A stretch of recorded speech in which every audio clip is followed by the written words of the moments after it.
Mbah Mukoyim Buntet adalah salah satu ulama yang berjuang di wilayah Cirebon. Sezaman dengan Syekh Abdul Muhi Pamijahan, Mbah Kiai Mukoyim adalah sosok mufti dan kiai yang disegani masyarakat. Di masa penjajahan, pesantrennya di Buntet dianggap jadi ancaman.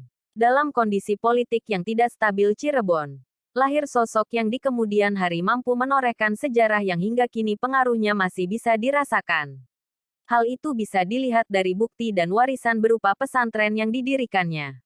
Beliau lahir dari situasi kegentingan sejarah hingga keberagamaan Islam yang mulai luntur di wilayah Cirebon. Kelahiran Mbah Kiai Mukoyim diperkirakan sekitar tahun 1698 M. Pada saat itu Kesultanan Cirebon sedang dirundung-mendung kekalutan politik. Mengenai keilmuan atau rihlah ilmiahnya, diyakini bahwa Mbah Kiai Mukoyim tidak mempunyai guru secara formal. Dalam artian beliau tidak pernah mengenyam pendidikan pesantren atau datang langsung ke tempat kiai. Mbah Kiai Mukoyim mendapatkan ilmu secara laduni, ilmu yang didapat tanpa melalui proses belajar. Dilihat dari masa kehidupannya, beliau diperkirakan sezaman dengan Syekh Abdul Muhi Pamijahan yang merupakan tokoh sufi dari Jawa Barat. Syekh Abdul Muhi merupakan salah satu titik jaringan ulama pada abad ke-18 awal.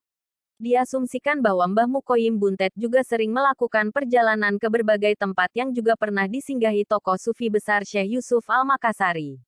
Daerah pilihan Mbah Kiai Mukoyim menyebarkan agama adalah Buntet, sebuah daerah yang cukup jauh dari pusat keraton saat itu.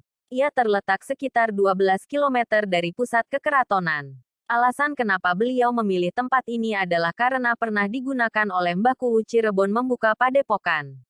Berkat kesohorannya yang ditunjukkan dengan memenangkan sayembara di daerah Setu dan sebagai mufti keraton Kanoman, dengan cepat pesantrennya berkembang secara otomatis. Makin hari makin banyak santri yang menimba ilmu di sana.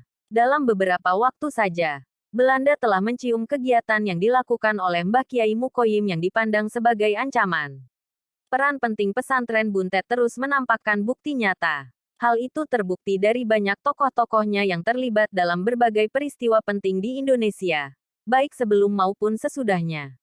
Kiai Haji Abbas Buntet misalnya, berperan penting dalam pembentukan Nahdlatul Ulama di Jawa Timur bersama Kiai Haji Hashim Asy'ari. Kiai Abbas juga menjadi tokoh kunci ketika pecah perang Are-Are Surabaya pada tanggal 10 November.